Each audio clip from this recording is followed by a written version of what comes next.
Welcome to this episode of Unraveling Adoption, an intentional space to delve into adoption's complexities together. I'm Beth Syverson. I'm an adoptive mom of a determined and compassionate 19-year-old son, Joey, who is struggling to find his path. And I'm walking beside him while I'm struggling to find my path and working on my own personal growth and healing. I also recently became certified as a coach, specializing in helping other adoptive parents. Joey and I are committed to helping anyone touched by adoption, and we want to help the general public understand adoption's complexities better too. Today's guest is Mee Ok Icaro, a writer, poet, teacher, book doula, and sacred medicine support practitioner. She was born in Korea and adopted by a white evangelical couple in the U.S. I first read about Mee Ok as one of the case studies in Gabor Mate's recent book, The Myth of Normal. After struggling with scleroderma in her early 30s and given only 5 years to live, she stumbled upon healing through plant medicine.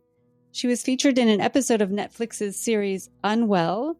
She's appeared on Gabor Mate's panel for his Wisdom of Trauma Summit, and she will be participating in our upcoming Sacred Plant Medicine for Healing the Adoption Constellation panel on December 3rd. Find out more about that free event in the show notes. And I'm so glad to share Mee Ok with you all. Welcome to Unraveling Adoption. Thank you so much. So nice to be here. Yeah. I read your story in that wonderful book, The Myth of Normal, which I'm still getting through. It's dense and it's a big book. Yeah, it's an amazing book. It kind of makes you rethink everything, right? And I was like, oh my gosh, that's an incredible story. And she's an adoptee. I'm going to go see if I can find her. And you exist and you replied to me. And I'm so grateful that you responded and are willing to tell us your story. I think your story is very inspiring. Thank you so much. I usually have adoptees that come on. I have them share the basics of their adoption story so people can find commonalities and get their entry point. So what would you like to tell us about your transracial, transcultural adoption? Yeah, well, I was surrendered at 6 months and adopted at 14 months. And I was adopted to a couple in California, an evangelical couple. And I have 2 older brothers who were biological children and not adoptees. Oh, okay. Yeah, so I grew up there. I was a Girl Scout. I was on the Girl Scout calendar. Oh, no kidding. Oh, I want to see that. Yeah, it's pretty fun. Look in the notes. If I find that picture, I'm going to put it in the notes, you guys. Yeah, my friend was like, I really feel like the Girl Scouts of America need an updated picture of you now. It's pretty funny.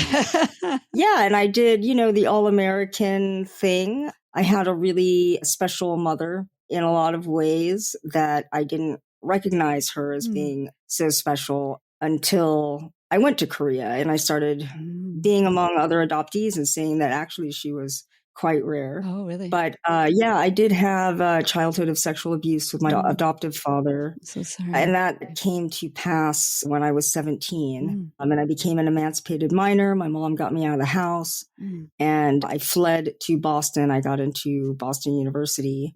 And got stuck there for a while. And I got sick there with this autoimmune disease. And nothing's more existential than your roots. So I was filling out so many medical intake forms because it was specialist after specialist. First of all, trying to find the diagnosis, which I actually ended up having to find myself. So you Googled your symptoms like people do? Well, I was lucky. I worked for a doctor and sociologist at Harvard Medical School. So I had access to all the Harvard stuff. Nice. And I figured it out. They're lucky you did that. Yeah. But after filling out enough forms, you see that you leave so much blank if you don't know your family medical history. That must be so challenging. Every time you fill out a form, I don't know. Yeah. I don't know. A big blank. And so, I had enough doctors say, could you find it? And I never really thought much about my adoption until that point. Okay. But I thought, well, I'm sure it could be helpful. And so, so that's when I began my search. Okay. And I have been back to Korea as a result. I understand it's very difficult for Korean adoptees to find their birth parents. Yeah. There's not very much DNA, people taking those DNA tests and things like that. Was that your experience? Yeah, it's a bit by design is something that I've learned. So when I sort of woke up to my adoption, I guess we could say, I did a deep dive into the history and things like that. And I found that there have been quite a few bad actors in the history and that there's a lot of intentional misplacement and eradication of records and a lot of fires in these agencies. a lot of fires, a lot of shenanigans. So, wow. So you went to Korea a couple times, it sounds like, but weren't able to find your birth family?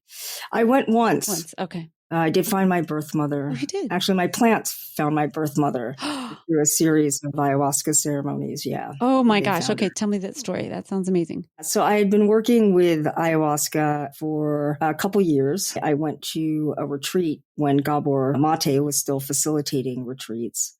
And I did something called a dieta, which translates to diet, but is not a diet. There's a diet component and it's very strict and it's miserable. And I'm actually on it right now, doing dieting 2 plants. But it's more like, I would say, a protocol. Okay. I mean, it's behavioral. It's a really wild experience. And you can do it living in the world like I'm doing right now. It's called a social diet. And it comes with its own challenges. But traditionally, it's been done in isolation in the jungle. Like you go away by yourself. Okay. Yep. You're not allowed to have books. It's really, you're just alone with yourself. Oh man, that sounds horrible. It is horrible in some ways, but it would be truly horrible if you didn't have the plants. Yeah. Okay. Because you are working with your plants. For those that don't know what ayahuasca is or don't know what we're talking about, sacred plants, can you just kind of do a real quick primer about that? Sure. Ayahuasca is the spirit of 2 plants mixed together. There's the vine of ayahuasca and the chacruna leaf. Okay. And ayahuasca actually doesn't have what Westerners think of as the active component, DMT.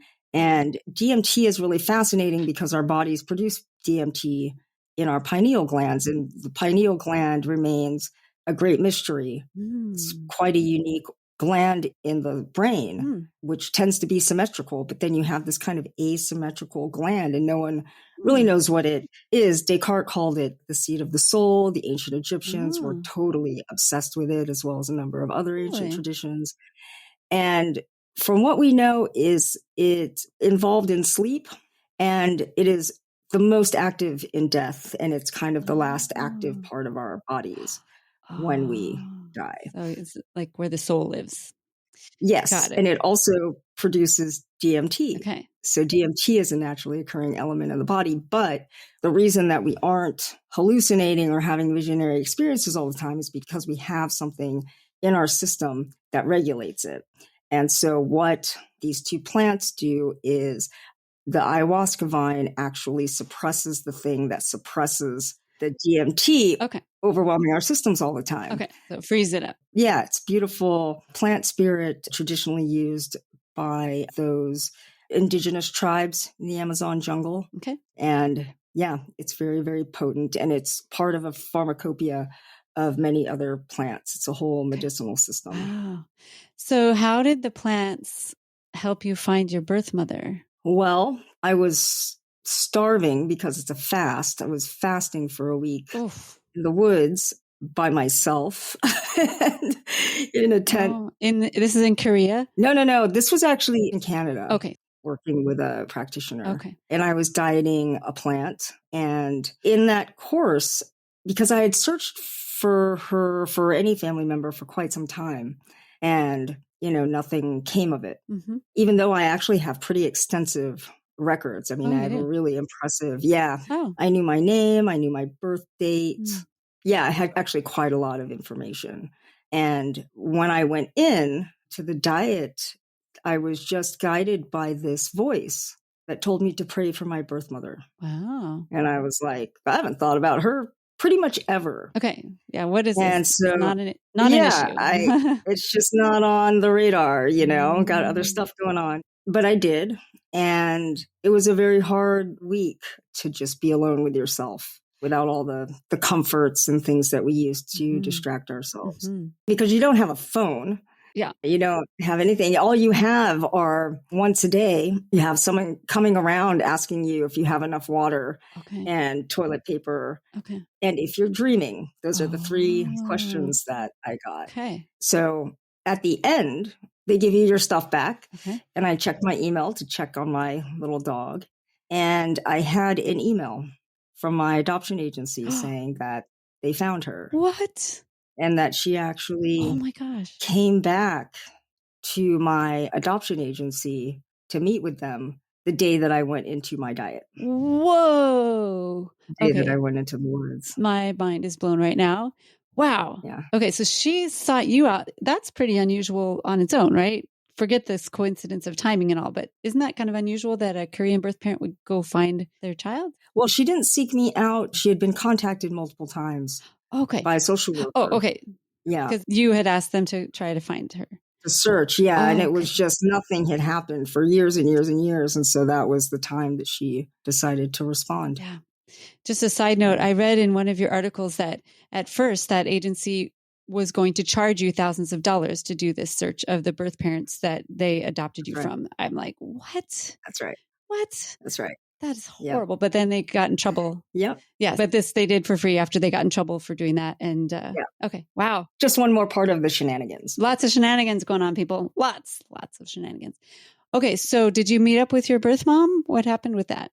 I did. Yeah. Yeah, we did meet. And I am actually currently working on getting a piece together to get published with that. So yeah, I'm going to let that rest for now. Okay.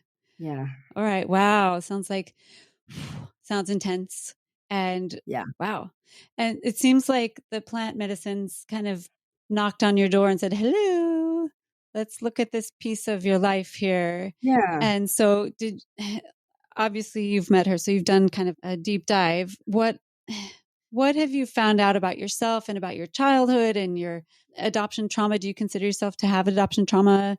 Where are you at on all of that? Well, I think any separation from the parents is trauma, whether it's, as a grown adult and they pass or being separated at some point. Yeah. So sure. Yeah. I think what I came to was when you're in the margins and outside of the dominant narrative, you're very aware of what is just taken for granted. Okay. For example, just finding out that, like, oh yeah, auntie, whoever had this illness, it runs in the family, just very simple things, knowing when you were born, what your name was, what your mother's favorite color is, things like that. So I think I had a very increased awareness of what I didn't know. And so it was a lot of information. And part of that too was just from the flip side of that, learning a little bit about my birth mother and learning about my birth father and my family, and then also having that all held within the context of the Korean War and all of that kind of messiness. It gave me, I think, a fuller sense of what was mine and wasn't mine. Oh, okay. I wasn't just this floating leaf, as part of a branch connected to a tree that had roots in the ground. And it's interesting because actually most of what I know about my ancestral history has come from my work with ayahuasca. Oh, interesting. And so one of the beautiful things about this work is you do have things confirmed in real. I mean, one of my philosophy professors, asked me, how do you know if it's real? And I'm like, well, how do you know that this is real right now? We're talking, Yes. And I'm like, you confirm.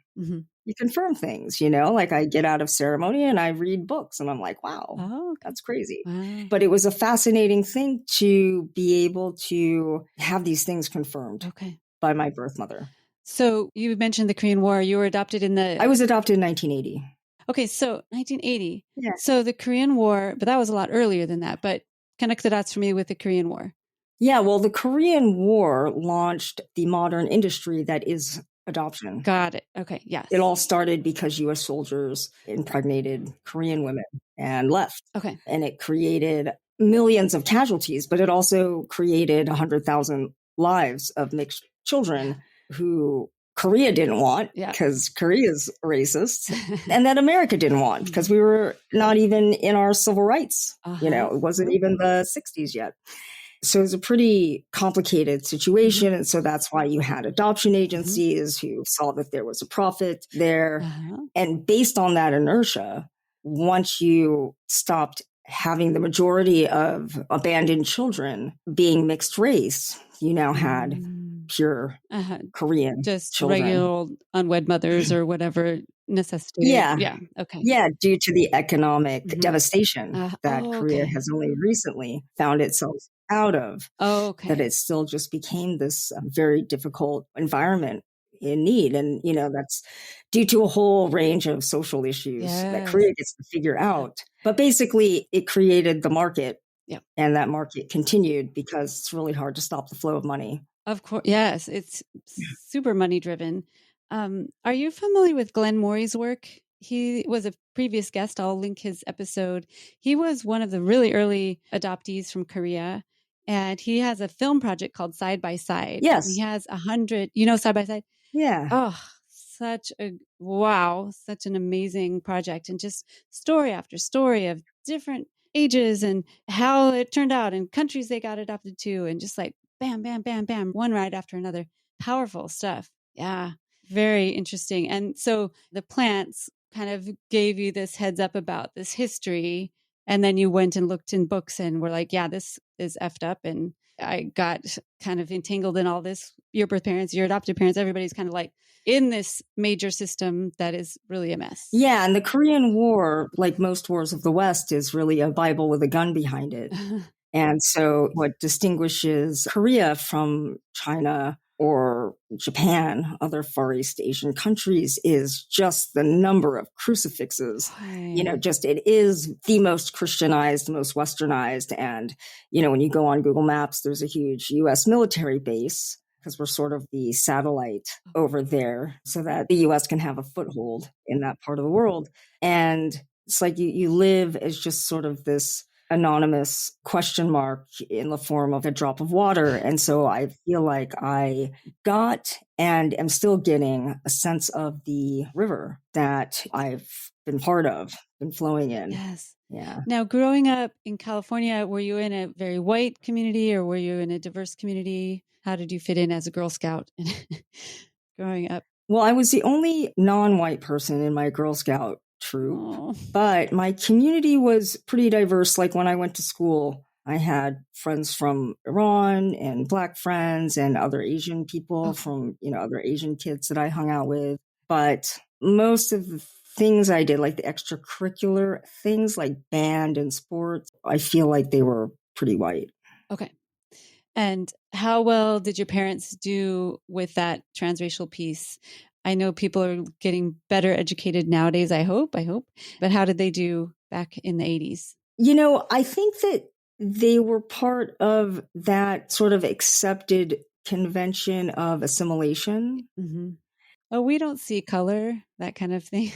Well, it was just sort of it's that cultural narcissism of they come here, they become one of us. Mm-hmm. We don't have to reach out. And my mother, though, she did encourage me to, explore Korean things. Okay. And I just wasn't interested. So she didn't push it on me. But, she'd kind of leave books on Korea laying around. And she was a fabulous cook. And so I remember one time she took me to the library and we got some Korean cookbooks.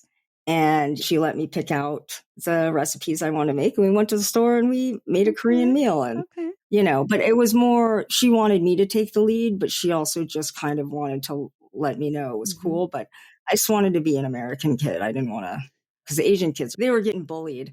So I don't want to be a part of that. I can attest to that. My son's Japanese and he got bullied every single day in his super white racist school. Yeah. Kind of the microaggression brand of bullying, but it is extremely damaging after, 10 years of that. Yeah. They didn't have the awareness of the importance of that diversity. My dad worked in the Silicon Valley, so it was sort of built in. But when I was 13, we moved to the middle of nowhere in Arkansas. And there just wasn't that recognition that maybe that would not be the best situation for me. And it wasn't. I bet that was hard. Now, I want to circle back to when you got sick. This was in your early 30s when you started getting sick. Yeah. And you had to figure out what it was, doing all sorts of digging. Yeah. And how did you find ayahuasca? because you can tell more about how that helped your healing. But how did you get to ayahuasca out of all the things you could try? Yeah. And did you try other things before? Well, it's very interesting. In fact, I am currently revising my book about how I found it. Essentially, I tried everything. I went through the Western model. I was living in Boston. I had the best Harvard doctors. And, so I was really getting the best that Western medicine had to offer. And it wasn't much. And at some point, I was sort of just given whatever I wanted because it was all about just managing the pain because they don't have a cure. They don't really have a treatment plan. And so I believe I was one of the first Americans prescribed fentanyl, for example. Wow. Because I could just get any painkiller I wanted. Yeah. It's like when they give people morphine to go home. Yeah. Okay. So they just had kind of given up on you. And fentanyl is an excellent pain reliever. It's like, what is it, 100 times stronger than morphine? It's pretty strong. It's really strong. Yeah. And I'm very lucky that I just didn't like it. Oh, okay, good. Because it's also very addictive, right? Yeah, for people who like it, for sure. Yeah. So I ran the gamut with that. I was bedridden. I was in extreme pain all the time. Can you quick explain scleroderma? What is it for those that don't know? Yeah, it varies. It's interesting. There's localized scleroderma. And then there's systemic. And there's something called fascia, which the West is kind of just learning about now. But it is sort of a sheet. It's that thin film if you eat meat. It's that thin film around the muscles. And basically it like holds everything together. Okay. Without it, we'd be like amoebas or something. Okay. And so with scleroderma, that tissue turns into scar tissue. It hardens. Scleroderma is Greek for hard skin. Okay. And eventually it's like a pair of Spanx inside your body everywhere that you can't take off. Oh, wow. And eventually it just sort of hits usually for people who pass from it, it hits a major organ.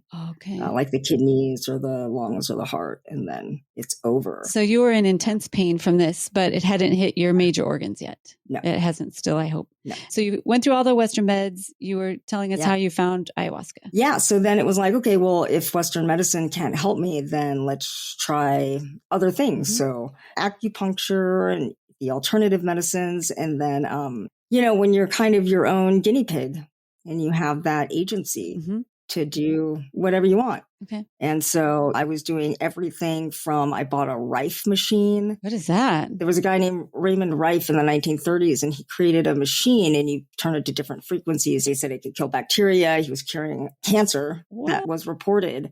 But I believe the FDA confiscated them all. And so we don't actually have the Rife machine anymore. Oh. But yeah, Nikola Tesla had something similar, something with an ultraviolet light that he would use to heal his own bones when he got hit by a car. Oh.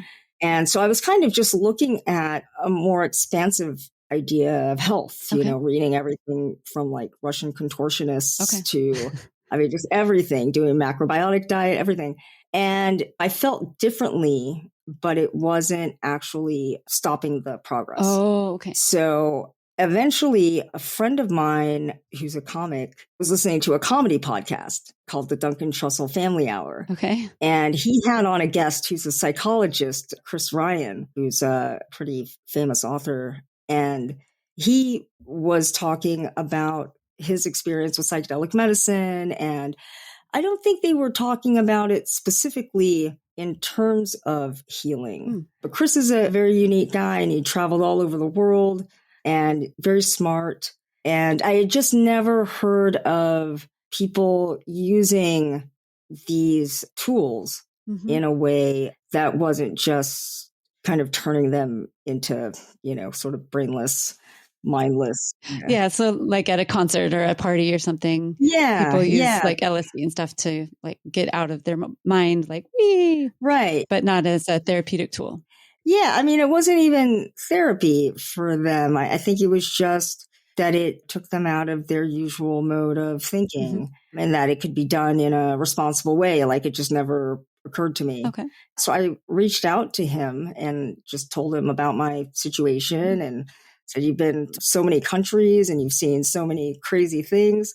Have you ever seen like a great healer? Okay. And he said, no, I'm afraid I don't have anybody. And he was married to a doctor at the time. Okay. So, he said, I'm sorry, we can't refer you to somebody, but I can tell you that if I were in your position, I would drink ayahuasca. And I was like, what the heck is that? Yeah. So that's what started it. Wow. And I understand you did it by yourself at your house. I did. You weren't on some retreat in the jungle. You were just in your bedroom. Yeah. I mean, I was bedridden for 3 years. I couldn't shower. Wow. I couldn't actually get myself out of bed by myself. So no jungle for you. Okay. Yep. So Yeah, out of necessity. The jungle is not ADA. Yeah.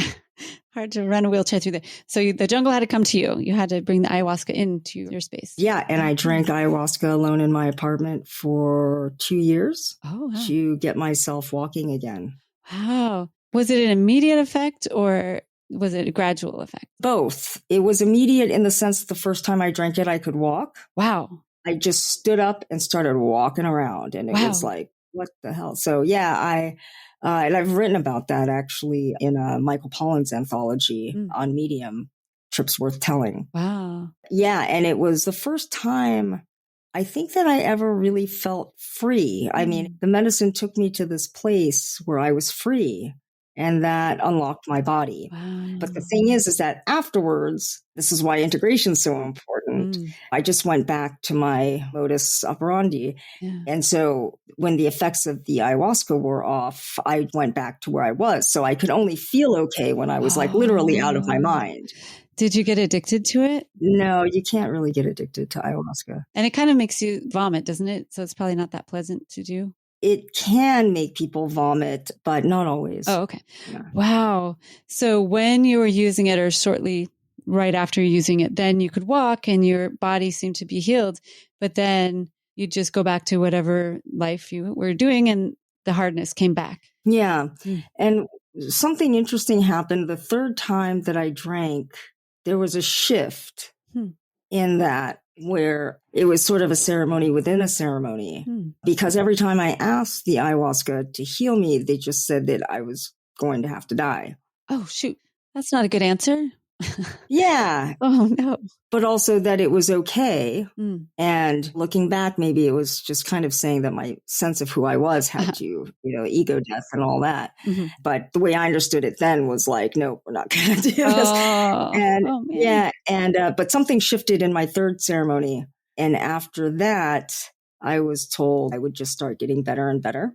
Okay. And so what would happen was every time after that, it would slide back to being sick, but it would slide back less. Okay. And then next time it would slide back less, so that after every time I could do more and more. Okay. And how are you feeling today? This is how much later are we from that first ayahuasca? Yeah. I mean, people who haven't seen me since then, it's pretty night and day. I mean, I had a pretty epic Stephen Hawking level wheelchair.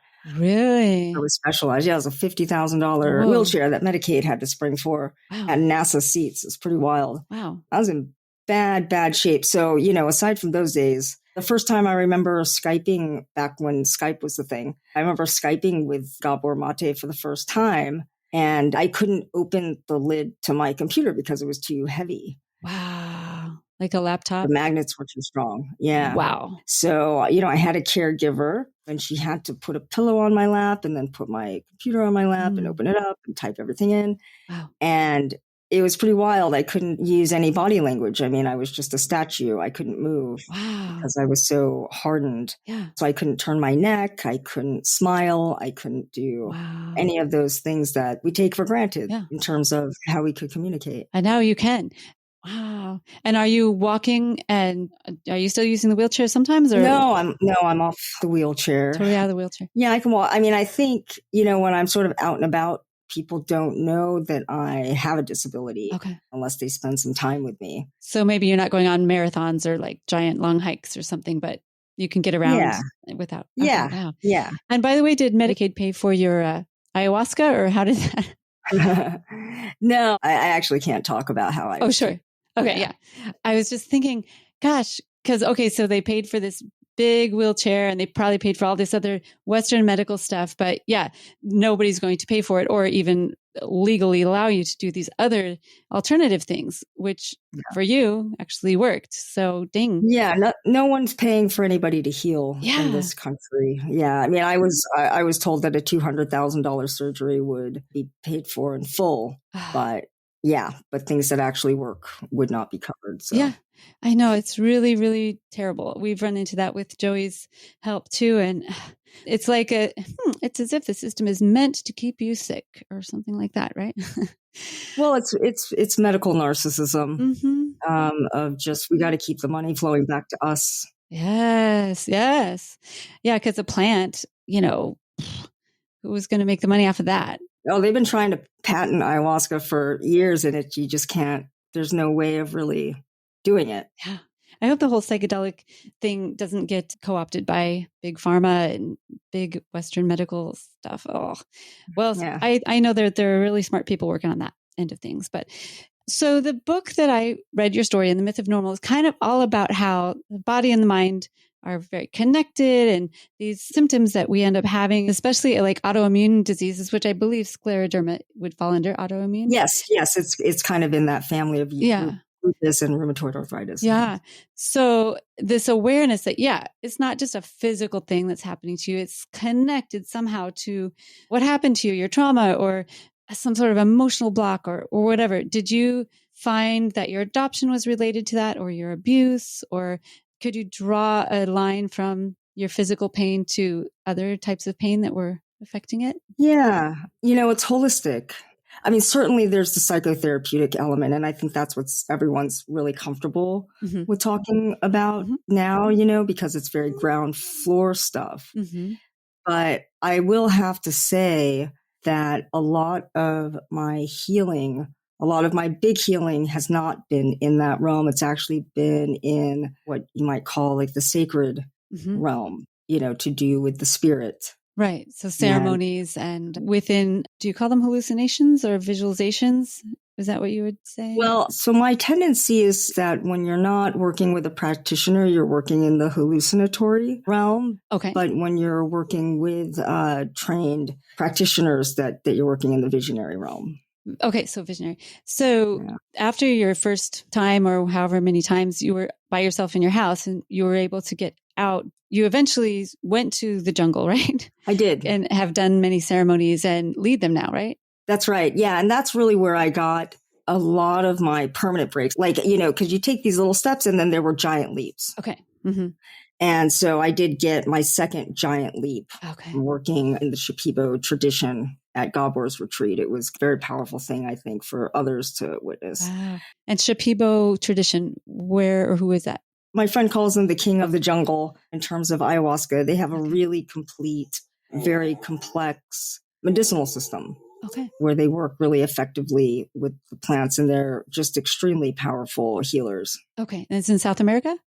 They live, in the Amazon. In the Amazon. Okay. Wow. Yeah. Most of the Shipibo healers live, I believe, or maybe all of them live in Peru, which is where they've been living for thousands and thousands of years. Okay. But I tend to do most of my work in Costa Rica at a center called Soltara, where Gabor Mate is actually on the board. Oh, I've heard of Soltara. Okay, very good. So you go down to Costa Rica every once in a while and lead these retreats, or are a guide, or how would you say you do that? I go as a participant. Oh, as a participant. Okay. Oh, yeah. Yeah, I do my work there. So that's where you continue. It's like your church. It's my hospital. Oh, beautiful. Wow, that's interesting. Yeah. That's your hospital. It's my hospital and my sanctuary. Wow. But you also guide other people too, right? But not there. No, I'm not a big fan of Westerners being guides with these sacred medicines. Oh, okay. I offer support. I try to help keep people safe if they're looking to work with medicines. I help them prepare so that they can get the deepest experience when they do go. And then they go to people who know what they're doing, who have been in a lineage and in a tradition for thousands of years.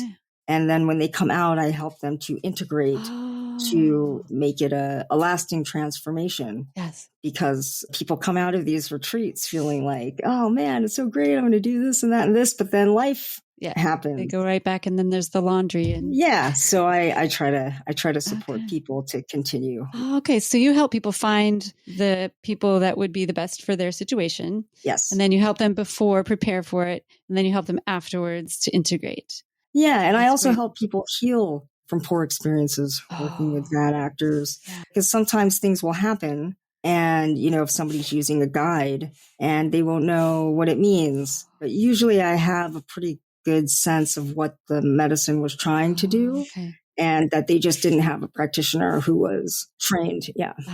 I see. Can you guess how many journeys you've been on with ayahuasca? Oh, quite a few. I find that the numbers game can get kind of ego. Oh, okay. I will say that I've dieted 7 plants. Okay. I'm not totally sure what that means. I know you said the diet is like this process you're in right now, the protocol. Okay. Yeah, it's really like kind of an initiation into the ayahuasca world. I see. And you've done it with 7 different plants. Oh, wow. Yeah. Oh, so ayahuasca isn't the only plant in that tradition that can get you to other planes. Well, I think of ayahuasca in a number of different ways, but for me, I think of it as my primary care physician. Oh, okay. It's a cleaner, but there is nice. This whole pharmacy. The jungle is a pharmacy. I mean, 25% of all pharmaceuticals come from plants in the Amazon, and yet we only study 1%. Yes. But ayahuasca works with these other plants that are more like specialists. So I've worked with different plant teachers. There are healing diets that you can do, dietas. Okay. And then there are also teaching dietas, which is what people do when they're undergoing training. Oh, okay. To become a practitioner, which I'm clearly not. Okay. But it's the same plant. It's just kind of a different way of going into it. But yeah, I've been doing healing with 7 plants. Okay. If you were trained by them, would you be able to be a guide, or you're not because of your lineage? Like, is it possible? So technically, I mean, people do that. I just personally disagree with it. Right. It should stay with those people that have had it for thousands of years. And yeah, I tend to think of it as their birthright. And I do tend to see it as sort of hubris to think that we could ever do anything close to what they're doing. Yeah. Like take a little class and then be, yeah. Well, I mean, people do serious work. I mean, they do really serious work to train. But I think in maybe like a sacred way, that it's just not ours. Fascinating. It's not ours. Yeah. And we have not been the ones to preserve it for thousands and thousands of years. We have tried to eradicate it, and we have killed populations who try to stay connected through it. And we're not native speakers. We don't grow up in the jungle. And so I just don't think that it's in integrity. We as Westerners are not used to ensemble cast. We're used to being starring role. Yes. And I do think that with these medicines, we can only be supporting cast, and that's our role. And a lot of Westerners don't like that. So, okay. That makes sense. That makes a lot of sense. And also, I understand that these ceremonies are not the Western paradigm where you go sit in someone's office and they administer it to you one-on-one. It's very much a communal group situation. Is that what you experience in Costa Rica? Yeah, I mean, you can have private. Gabor describes a private ceremony that he had in the jungle. So, but typically, yeah, it's done in a more communal looking setting from the outside. But when you're in it, it's not communal at all. You're just going inside. You're still in your own head. It's unappropriated medicine, right? Right. Yes. Let's put it into our box. That's right. Put it into our box. Just take that out of the jungle and plop it right over here and we'll be fine. Yep. Yeah. And I know that you're going to be talking about that piece of it as part of what we're going to be talking about in the thing we're going to do on December 3rd. This is 2023. We're talking about sacred plant medicine for healing the adoption constellation. And you're one of 5 panelists. And I'm very glad to have your voice in this because you seem to have immense personal experience with your own healing journey and just have really put a lot of thought into this cultural piece, which I think a lot of us are like, well, whatever, just take it. So I think you're going to be really helping a lot of people at that panel and obviously in your life. And I think what you're doing is really, really incredible. Oh, thank you. Yeah. Is there anything else that I've not asked you about, either about your life or about the plants that you would like to mention? Well, I think one important asterisk to note in all of this is also this Western framework as well of best intentions, where we want to support the indigenous and we want to respect the indigenous, but we do tend to look at different groups as monoliths. So I don't want to portray the Shipibo as having one perspective, or certainly, all the indigenous, because certainly the Shipibo aren't the only ones. I know people who have done great work in other traditions like the mestizo and things like that. And it's not like, oh, I found an indigenous person, let's go work with them, because guess what? We're all humans. And these shamans, these vegetalistas, the ayahuasqueros, they have an incredible ability. But often we try to conflate all of these things. Like if somebody's really smart in physics, we're like, oh, tell us about God. And it's like, well, they're not theologian, they're really smart in this one area. But like, let's everybody stay in our lane, This is one element of what I mean about keeping people safe, is that there's politics and there's abuse and, all those things that follow hurt humans around.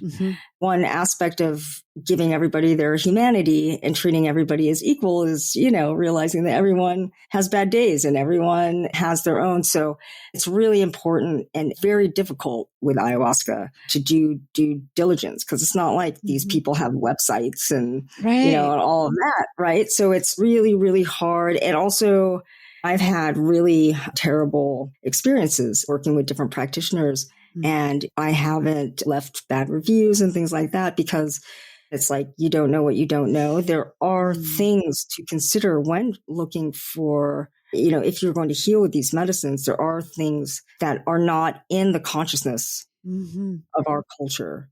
Right. The world of ayahuasca and MDMA and psilocybin, I am privy to certain information that I can't really speak out about publicly. But yeah, I try to talk one-on-one with people so that I can help them to stay safe, because all those human elements get in the way. But shamans can be jerks. They can be addicted to stuff. They can have trouble with boundaries with women, all of these things, right? And because it is communal, you have all of these people who are supporting the work, right? Because if you have to be walked to the bathroom during a ceremony, the shaman doesn't get up and do that. You have a helper. So those people need to be in integrity. Those people need to be safe. And then also you want the energy of people who are treated well and paid fairly and all of those things. So to me, and I'll talk about this more in the panel, to me, ayahuasca and these sacred medicines are the same sort of perfect microcosm that adoption is, in that you can't talk about it without talking about pretty much every issue that faces the modern world. Oh, interesting. Wow. I'm calculating that right now. Yeah, because adoption is touched by just about any system you can think of. That's right. Like misogyny or reproductive freedom, war. Socioeconomic. Yeah. It's everything, right? And these sacred medicines are, and I was talking to my friend and I was just like, yes, like this is what's happening with these medicines, is that they are being assimilated the way children in the 80s were. Oh, it's like, oh, we don't need to keep you connected to your roots and tradition. This doesn't have to go two ways. Oh, wow. These are the things that I've been kind of thinking about. I don't want anyone to feel like, if they are interested in drinking ayahuasca, that they can find just an indigenous healer and just, book a ticket. It's like, no, you really have to check them out. And usually to do that, you need to know people. Yeah, because it's still illegal. Well, no, because it's not going to be on the internet. Oh, right. Because in the jungle, they're not working on their websites. Yeah. Yeah, that makes a lot of sense. Well, and people with poor experiences won't publicly talk about it because, again, there are other considerations. People are attacked, energetically attacked. Ooh. There's some darker elements that can come into play. Wow. And so you really want to be protected, and you want to know that you're working with really good people who are vetted, and that there's a system in place to keep everyone wearing their Sunday best. Yeah, that's why I'm affiliated with Soltara, and that's why I do my work there. Yeah, I've heard really good things about that place. And you are kind of handing people your soul in a way, at least for a time, right? When you're on a journey, you're saying, here, help me with this. Well, what's interesting is that most of us are walking around soulless. Oh. Yeah, so when you speak with these healers, often the first thing they're doing is they're actually putting your soul back into your body. And let me tell you, as someone who drank ayahuasca the first time as a stone cold atheist, that was quite an experience. Wow. So you're not an atheist anymore? No. Not in the traditional way. I bet you're not a mainline Protestant either, but something something different. Yes. Well, I will link to an episode that my son and I did about psychedelics, about his experiences and my experience. Certainly not as studied and as transformed as you, but we have touched into that core, and I know what you're talking about. Oh, that's amazing. Yeah, I wish that my family would come to the medicine as well. Yeah. It's a beautiful thing. Yeah, I was so curious about it, even though it almost killed my kid a couple times because he didn't want to come back. That's all in the episode. I'm not saying something that he hasn't said himself, but I was so curious about it, and it was transformative for me.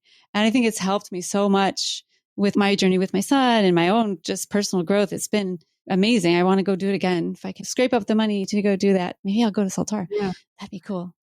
Hey, yeah, I'm happy to help. Yeah. If people wanted to call you up and hire you as a, how would you call it? A practitioner, as a coach? Yeah. To help them through this process, how could they find you? I have a personal website, meok.com, MEE-OK.com.